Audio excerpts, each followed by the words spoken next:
Hello, crochet crafters. So if you were with me for part 1, building the face, part 2 of this possum, you should have 7 rows, and I've gone ahead and worked ahead of you because it's going to be the same thing. So I'm going to show you how to do a decrease in the next row. So you should be on row 8 for a decrease, and my crochet hook got a little bit turned around here. So what you're going to do is you're going to decrease that first one. If you don't know how to do a decrease, there are videos on decreasing stitches, but amigurumi single stitches, you're going to put it in the front and back loop, you're going to pull it through, you're going to put it through the front and back loop of the next one, pull it through. You should have 3 on your hook, and that's a decrease. So you're going to do that, and then you're going to count 11, and every 12th stitch, 1, 2, 3, 4, 5, 6, 7, 8, 9, 10, 11. So you're doing 11 singles, and on this 12th stitch you're doing a decrease, and then you're going to count 1, 2, 3, 4,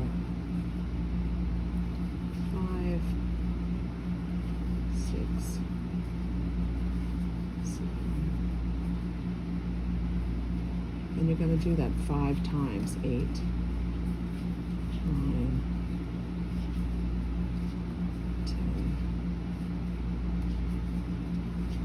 11, and then the 12th you're going to do a when I say 5 times, I mean, I'm sorry, not 5 times, 5 rows. So you should have 1, 2, 3, 4, 5, 6, 7, 1, 2, 3, 4, 5, 6, 7, and then you should have 1, 2, 3, 4, and then 5. So 5 rows of that. Let's see, 1, 2, 3, 4, 5, 6, 7, 1, 2, 3, 4, 5, yeah. So 5 rows of that same. You're going to start off doing a decrease, counting 11, doing a decrease, counting 11. Now, if you get back and you're right here for 10 and you can't do the decrease for the last stitch, don't worry about it. You start off the next row doing the same thing. So your possum body should be starting to gradually get smaller. You don't want to do it too quickly because it will look weird. So that's why we do it every 12th stitch, and we do that 5 times. So then after you do it 5 times, you're going to go ahead and do a single set of crochet stitches, just singles all the way around. And I've already done my 5. So now I'm coming to the close of my body.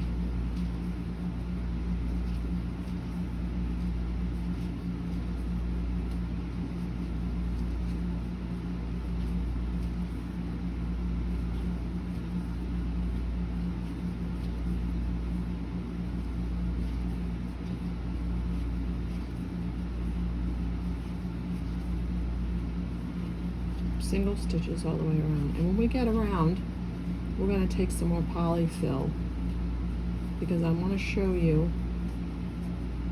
I want to show you what can be done, and you can literally. Let me pull this up a little bit so you can see.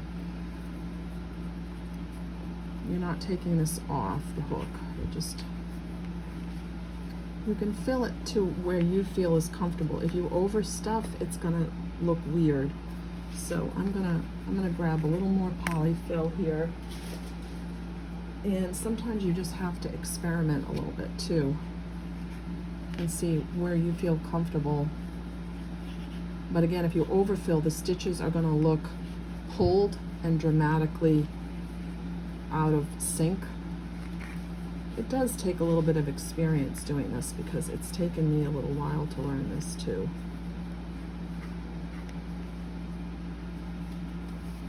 And then again, you don't have to fill it all the way to the end yet because what's going to happen is we're going to continue to build our body a little bit.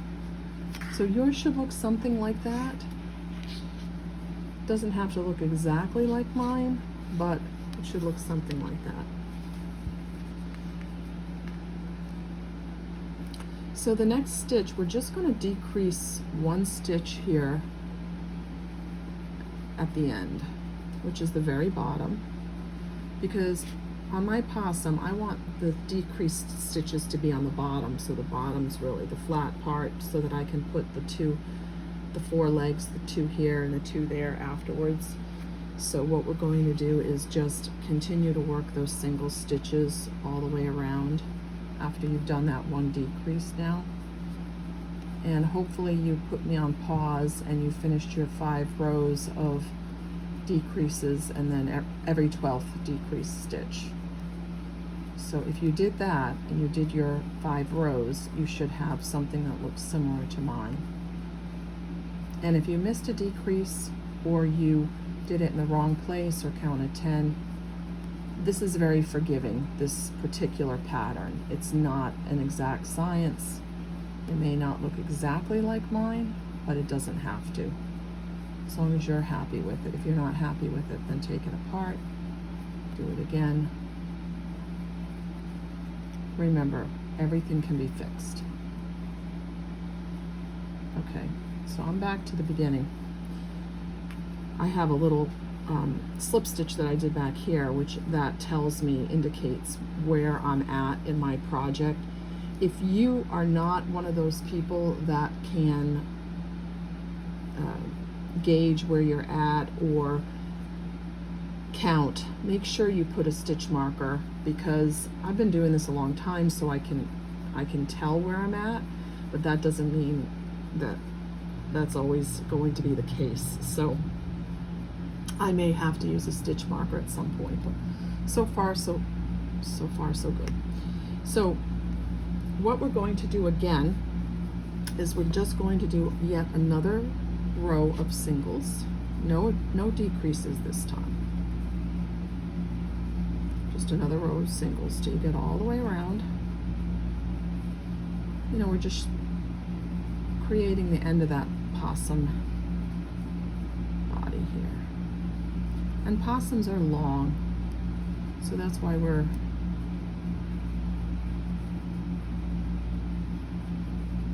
doing that.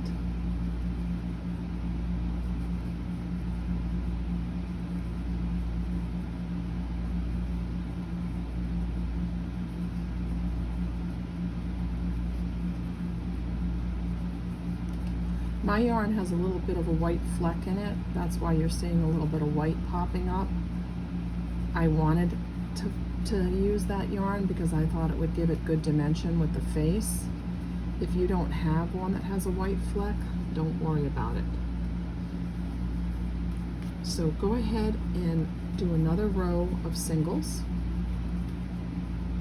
with me or without pause. And when we get back around, we're going to probably fill a little bit more of our poly. And the reason we fill with the poly as we go is because we want to gauge what we want our character stuffed animal to look like, whether we want the face a little puffier, whether we want the body a little tighter. And that polyfill is really the secret to making your animal look the way you want it to look, because there's a lot of different ways that you can make it look, and using more or less. But if you use too much polyfill, I will tell you, back to where I began, I will tell you that too much polyfill will make your stitches like bulge. And if you have bulgy stitches, that doesn't look good. You won't be able to sell that, and you won't be able to do anything with that. I made that mistake a lot when I was making animals in the beginning. I would like try to say, I gotta stuff that. I gotta stuff that in. And the more I stuffed, the more I would make my stitches like really like bulge out, and it just didn't look good. It just didn't look good. So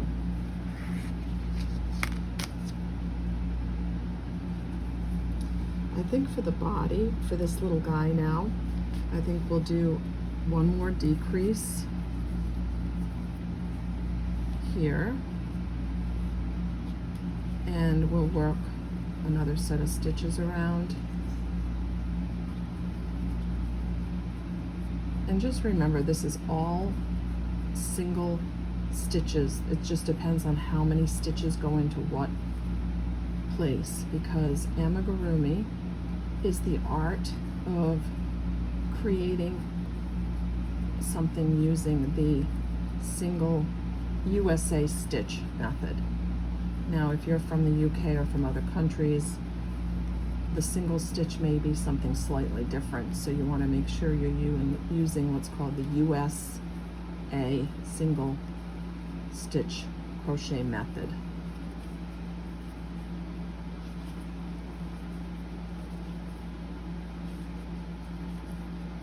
Okay, I'm back around. You should be getting close to the, this is a little white from my yarn, but I'm not real crazy about that, how that, I don't like that little white yarn thread kind of. Get rid of that. Okay. So I think we're creating a little cute little possum here. So what we're going to start to do is decrease again.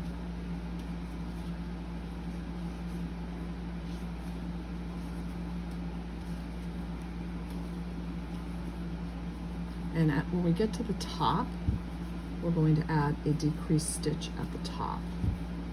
So as you come around, if you need to count or you need to put a place marker where the top of the head is, we're doing a decreased stitch at the top of the head. So my decreased stitch would be right here. And then I'm going to go down, down,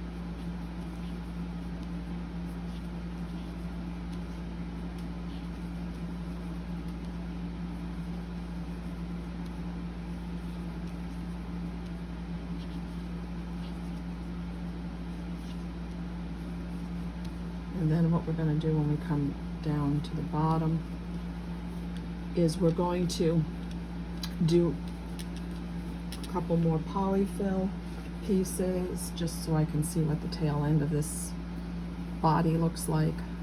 See if it's, don't want to fill it too much. Okay. So I think that's going to be a cute little possum when you start looking at that. So we're going to go ahead and start really decreasing now. So I'm going to decrease the next one.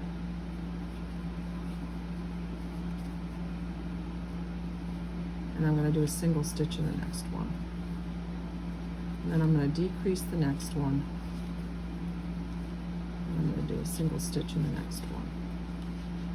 I'm decreasing every other one. So we're going to decrease the next one. I'm going to do a single stitch. Decrease the next one.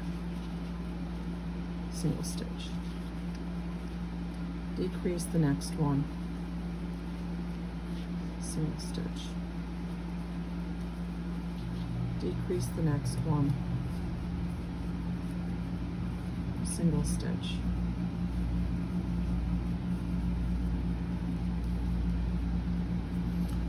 Now, if you decrease too fast, sometimes you'll have gaps in your yarn.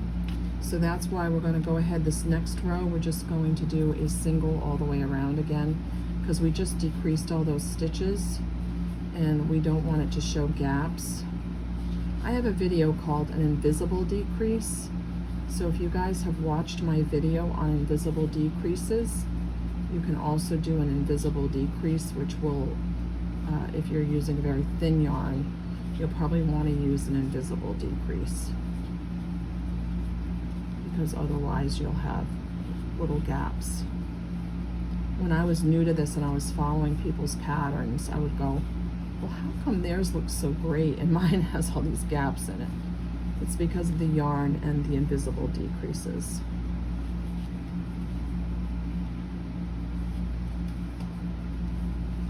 Okay, so don't worry too much about the body's going to have 2 little feet here, 2 little feet here, and a little possum tail. So I'm going to go ahead and probably polyfill a little bit more of this.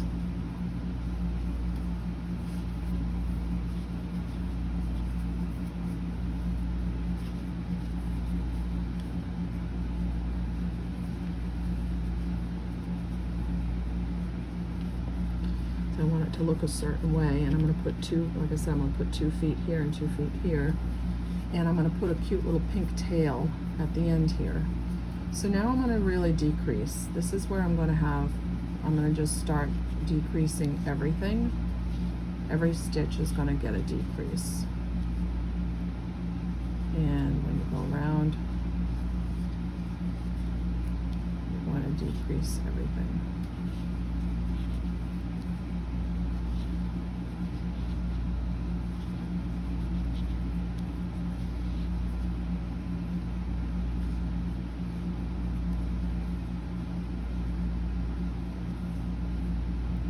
So you get back to the beginning.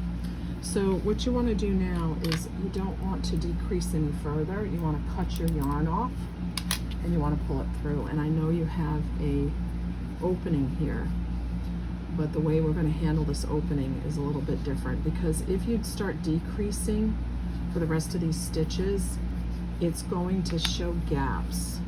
And so what I'm going to do right now is I'm going to use a little more polyfill. And